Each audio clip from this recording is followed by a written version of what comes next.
All right, so we are attempting May, June 2024, paper 21. Yeah.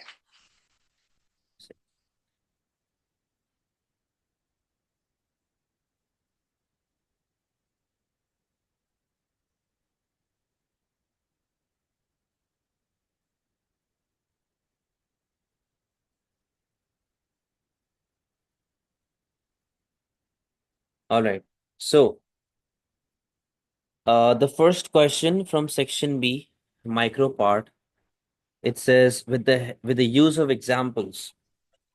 So you need to give examples. With the use of examples, explain the difference between public good and merit good, and consider whether markets will always provide enough of both good. So the first part of your question is that you need to explain the difference between public good and merit good. You have Yeah. to clearly differentiate between the definition, between the characteristics of both good, and then Mm-hmm. you have to consider that if economy is able to provide enough of these goods, that if there is enough of supply to fulfill these goods. All right. So Okay. how will you construct your answer? Um, In AO1, the knowledge and understanding part, that is of 3 marks. yeah. You have to define public good, you have to define merit good, and you have to give examples. For example, the Mm-hmm. public good is non-excludable, non-rejectable, non-rivalrous in nature. Merit good is underproduced, underconsumed, underallocated, and this also this is about the knowledge part, and you have to define the difference. You have to explain the difference between both of these goods. You have to explain your characteristics, and you have to draw the diagram as well. All right. Okay. Now, as for analysis, uh, the other part of the question was asking that if an economy can produce enough of these goods. So when we talk about economy, it is talking about and consider whether markets will be able to provide enough of these goods. When we talk about Mm. markets, it's talking about the economic system, the free market economy, mixed economy, and planned economy. All right. So will they be able to produce enough of these goods to fulfill demand of each and every individual? Okay. Now, in analysis, you'll first talk about market economy. And free market economy, there is lack of profit motive to provide public good due to the existence of free rider problem. And you'll link it with mixed economy. That in mixed economy, government is involved and government provides those goods which create welfare for society. And government is Yeah. involved, but still, does government have enough resources to provide enough of these goods? It's still a question mark because it depends upon the resource availability, right? So this is how you Okay. will analyze your answer. Your conclusion will be based on a point that if the economic system can provide enough of these goods. So this is your evaluation and conclusion. You will start by saying that public goods are not provided by market because there's no way to charge users. So firms can't make profit. So if a producer cannot make profit, he will not be motivated enough to produce that good. Because in public goods such as street light or army or police, a person cannot charge upfront, right? So Yeah. this is the reason why a private producer will never provide public good. As for the merit goods, may be underconsumed because people may not know their full benefit and may not afford them. That's why government help is needed. So government's help will be needed throughout. Uh, a pure free market economy is not suitable to provide public and merit good together. Okay. Conclusion: markets alone won't provide enough public or merit good. A mixed economy where both market and government works together is usually the best way. So, according to my justification, my conclusion, I'm saying that both of these should be used simultaneously. Both of these should be used together. Otherwise, there will be not enough benefit in the society, and consumers will not gain from any public good or merit good. Do you understand? Yes. So this is how you justify your first answer, question number two, part A. Now, if you move towards part B of question number two, the question is assess whether a planned economic system should always be switched to mixed economic system.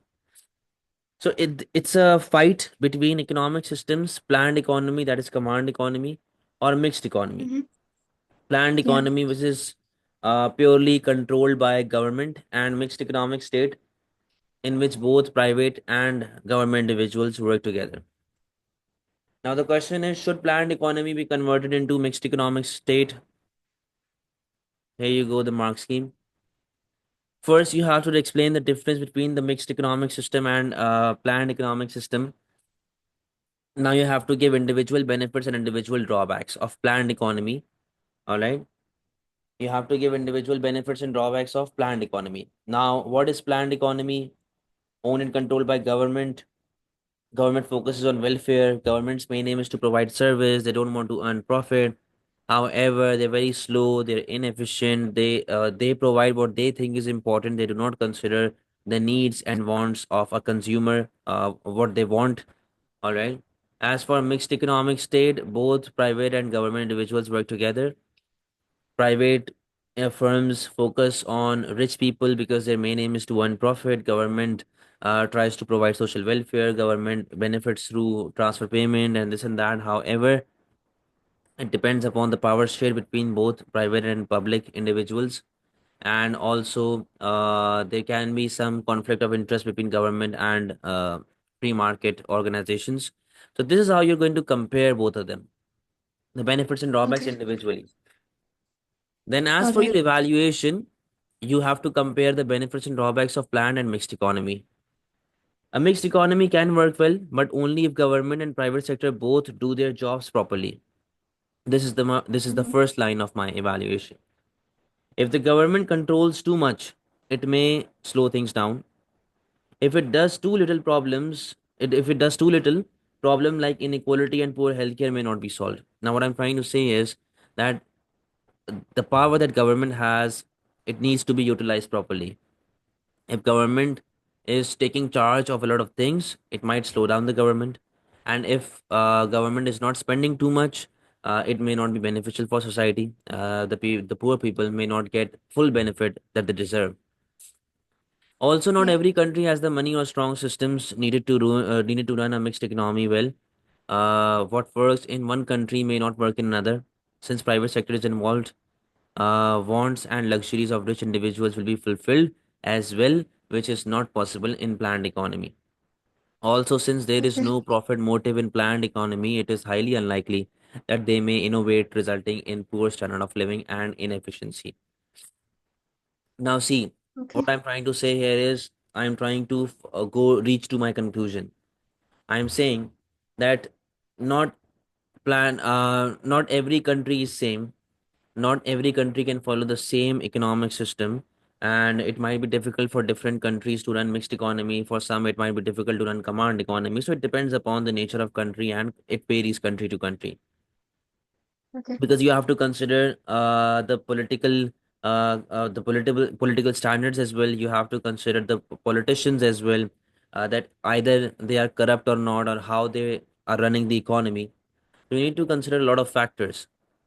Conclusion: mixed economy is a good system, yes, but it only works well if it matches that country's needs and is managed properly. So, in order to conclude, yes, mixed economic state is a good state, but again, it depends upon how it is controlled and how it is managed. Right? Everything clear? Yeah. Yes, that is.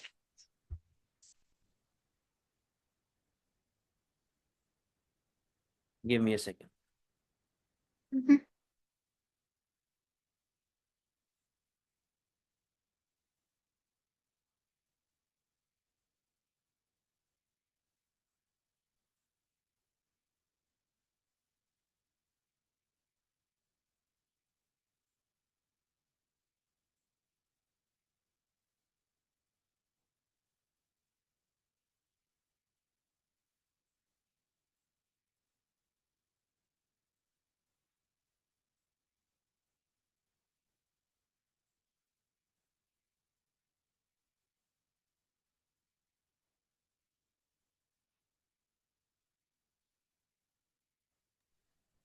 All right. So now, question number three.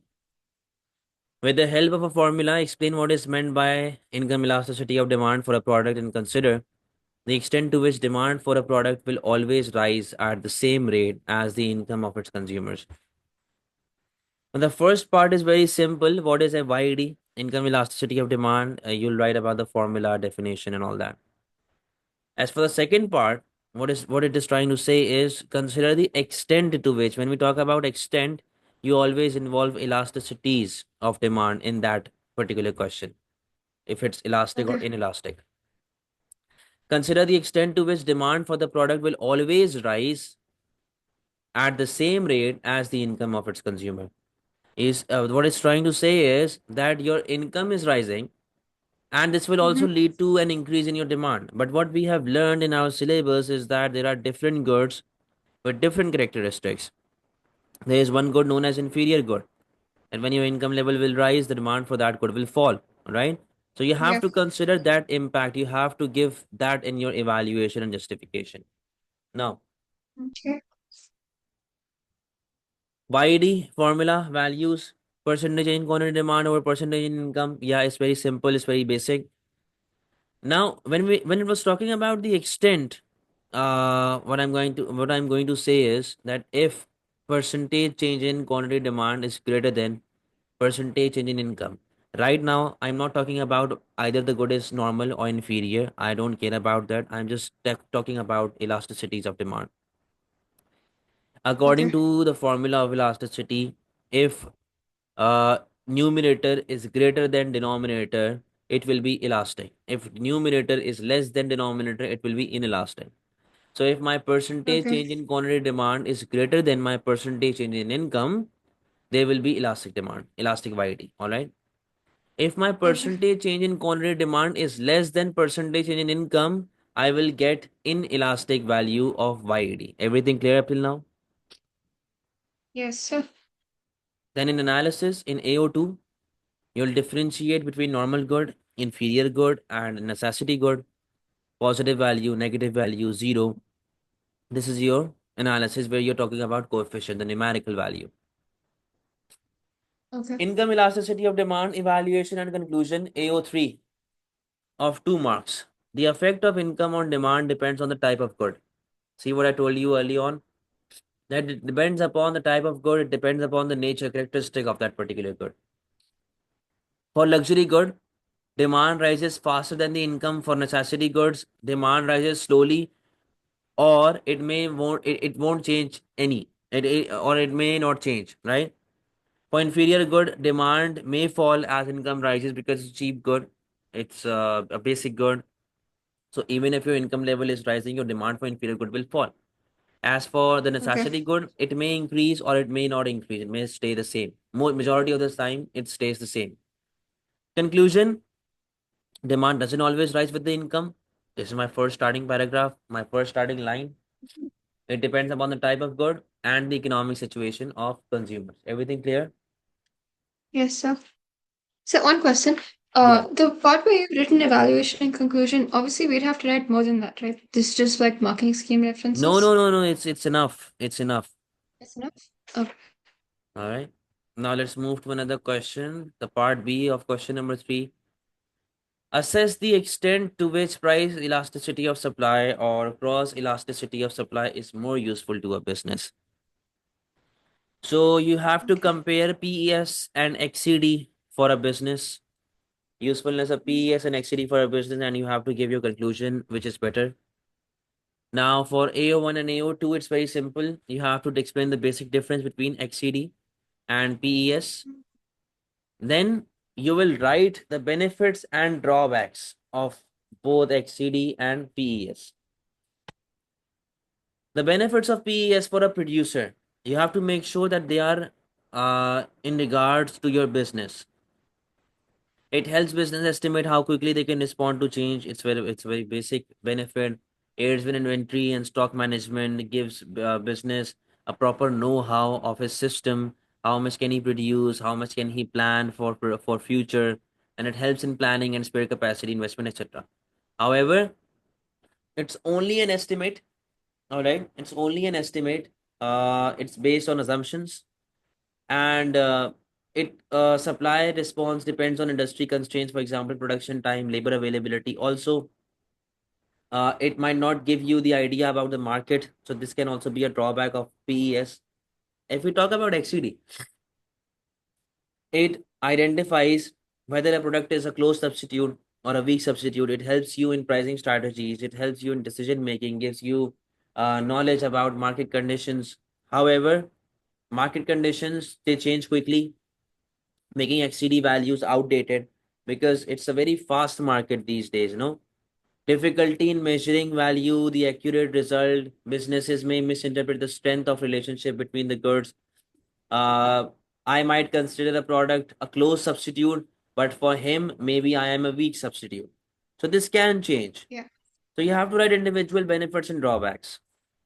As for conclusion, which one is better? Both PES and XCD help business make decisions.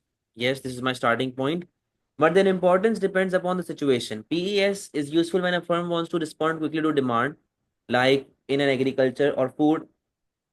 XCD helps when a firm wants to understand how changes in the price of a competitor's product will affect its own product. This is especially Yeah. useful in comparative market like soft drink and electronics. So this is my evaluation of the answer that I just wrote. I'm comparing the benefits and drawbacks of both of them, that in which case XCD is more useful and in which case PES is more useful. So in order to Okay. conclude, according to my judgment, I think both of them have their own separate uses, but it totally depends on you if you want to favor PES or XCD, it's your choice. But for me, both of them are useful. PES, why is PES useful? To help you manage your business, and why is XCD useful? To gain knowledge and understanding of the market, about your rivals, about your complements. Right? Everything Yep. clear? Yes, sir. All right. Now we're talking about section C, that is macro. Explain three components of aggregate demand. So this is your knowledge part, and consider the extent to which they may be increased without leading to inflation. You have to define the three components first of aggregate demand, and then you have to consider that how aggregate demand can increase without leading to inflation, right? Hmm. If you remember, we studied a few cases in which your aggregate demand and aggregate supply was rising at the same time. So if your Yeah. aggregate demand is rising, yes, there will be increase in price level. But at the same time, if your aggregate supply rises as well, it will nil out the effect of increase in price level because the price was increasing due to lack of spare production capacity. If producer can produce more, this means that he has spare production capacity, right? So his supply is Okay. increasing, the prices might not change. Now, knowledge and understanding, define aggregate demand plus formula C plus I plus E plus X minus M. You have to explain the components. Your AD is shifting rightwards, right? AO2 is analysis in which you will explain how aggregate demand can increase, and then you will explain how aggregate demand can increase without increasing inflation. You'll have to link it with aggregate supply then, right? Everything clear up till now? Yeah. Almost. So the Okay. conclusion, whether demand can increase without inflation depends on the type of spending and how well the economy can respond. Now, this totally depends upon the type of spending. For example, if people are spending more on investment on machines, Mhm. your AD will rise, yes, but investment will increase your aggregate supply as well. Your machines will increase your aggregate supply as well. So there will be little to no change in price level, but your GDP level will rise. But if I'm talking about Okay. a component such as consumption, that your consumption is increasing, your investment is staying the same. So this will put a pressure on producers to produce more. All right. So this will increase the price level. Yeah, are you understanding my point? Yes, sir. So it depends upon the component, which component is being spent on. If the rise in AD comes from investment, it may also boost supply, reducing inflation risk. But if it comes from consumer spending or through borrowing, it may lead to inflation. It also depends on the Okay. speed and flexibility of supply in economies with shortages or delays. Even a small rise in demand can push prices up. Conclusion, aggregate demand can rise without causing inflation, but only if supply can keep up. The result depends on what kind of demand increases and how strong the economy's supply side is. Everything clear? Yes, sir. All right. Now, if we read the part B of this question, the Chinese government has re-emphasized its commitment to rebalancing the economy from one focused mainly on investment and exports to one aiming to increase the proportion spent on domestic consumption. Assess the extent to which it would be possible to achieve this by fiscal policy alone. The Chinese government is diverting its policies from the one which was focused on investment and exports to consumption. Now, if government wants to increase the consumption, this means that Chinese government is focusing on expansionary fiscal policy by reducing the taxes and by increasing government spending. This is how they can reach their potential and they can achieve their goals. So this question is focused on expansionary fiscal policy. Now, define fiscal policy, expansionary policy. Badass means budget deficit policy. All right, this is your simple diagram in which your aggregate demand is rising. You'll write individual Okay. benefits and individual drawbacks that if taxes fall, income level will rise, consumption will rise, aggregate demand will rise, etc. Leading to an increase in GDP, standard of living, foreign investment, multiplier effect, all the benefits that you have learned up till now. Unemployment will fall. Okay. However, this may lead to inflation. However, exports may fall because the price level is rising. Quality of domestic goods is affected as well. All right. So this is how the individual Okay. drawbacks work. Then you have to give alternative policy. Every demand side policy as an alternative policy, you'll give supply side policy. And you'll write about the benefits and drawbacks of supply side policy. This will give training and education. It will enhance knowledge. It will make workers occupationally and geographically mobile. And it will help achieve long-term growth. However, it's a long-term policy, takes up time. Are there funds available? Who is going to finance all this spending? So this is how you'll write the benefits and drawbacks of each of the policies. Everything clear? Yes, sir. Answer. Now, while fiscal policy through increased government spending and tax deductions can stimulate domestic consumption, yes, its effectiveness in rebalancing the Chinese economy may be limited if used in isolation. This means that if you are going to rely on fiscal policy alone, it will not be that much beneficial. Fiscal measures Okay. can be effective in the short term, especially when targeting low and middle income households who have a higher marginal propensity to consume. Marginal propensity to consume, you know what it is? The amount of money you spend depending on your income, the Okay. amount of money you spend. However, without structural changes, such increases in consumption may not be suitable. Moreover, relying solely on fiscal policy can lead to budget deficits or inefficient government spending, particularly if not accompanied by improved productivity. That if you are trying to boost spending, but again, your producer is not capable enough to produce more goods and services, it will not be effective. Alternative policies such as supply side measure, education, innovation, infrastructure investment can enhance long-term consumption by increasing income. All right. In conclusion, Okay. it may be partially possible to rebalance the Chinese economy while using fiscal policy alone, but for long-term and sustainable rebalancing, a combination of policies of both supply side and fiscal should be used together. So an approach in which both demand side and supply side policies are working together is the best approach for your economy. Everything clear? Yes, sir.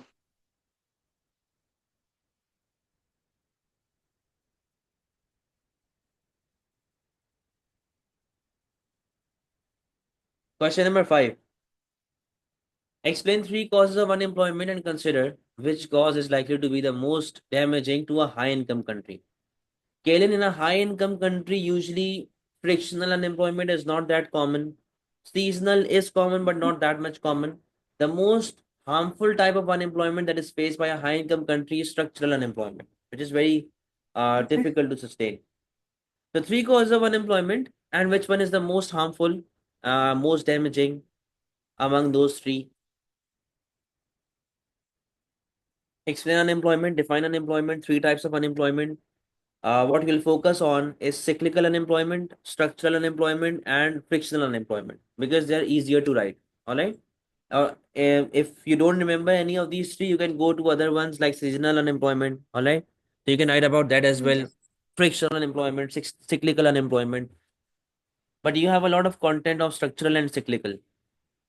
Cyclical Okay. occurs whenever aggregate demand falls, which means when we are in recession. So in my evaluation, I'll write not all type of unemployment are equally bad. For example, frictional unemployment is is least serious form of unemployment Okay. because it's short term. People do find jobs, but structural unemployment is very harmful because it lasts longer and it's harder to fix. So people may not have the right skills or for modern jobs. Conclusion: in high income countries, structural unemployment is usually the most damaging because it affects the long term growth and is difficult to reduce. Everything clear? Okay.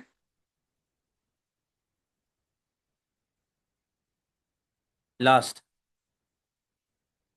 assess which expansionary macroeconomic policy would be used, which be most likely to enable a government to meet its macroeconomic objectives of low rate of unemployment. So it's talking about expansionary policies and a policy which will help you reduce unemployment. All right. Now, at least two economic policies focusing on reducing unemployment. You can compare supply side policy with expansionary fiscal policy or expansionary monetary policy. You know the diagrams of supply side policy and how it will shift rightwards. You know the diagrams of expansionary fiscal policy, how it will shift rightwards, focusing on reduction in unemployment, right? And you know the benefits and drawbacks, all of them. Now, coming towards evaluation, fiscal policy like government spending or tax cuts reduce unemployment fast, especially during recession, but the effect might not last long and could increase debt. Also, the impact depends on where the money is spent. Now, if we talk about supply side policy like education and training, this will help you fix your structural problems, your structural unemployment. It will help you in increasing long term job opportunities, and they're more effective and more permanent. But again, for a quicker result, you need to focus on fiscal policy. And for long-term approach, for long-term planning and long-term reduction in unemployment, you have to focus on supply side policy. So a better way to reduce unemployment is to use a mixed strategy, both of these policies together, so you can get in general a benefit, a positive effect in general. Everything clear? Okay. Yes.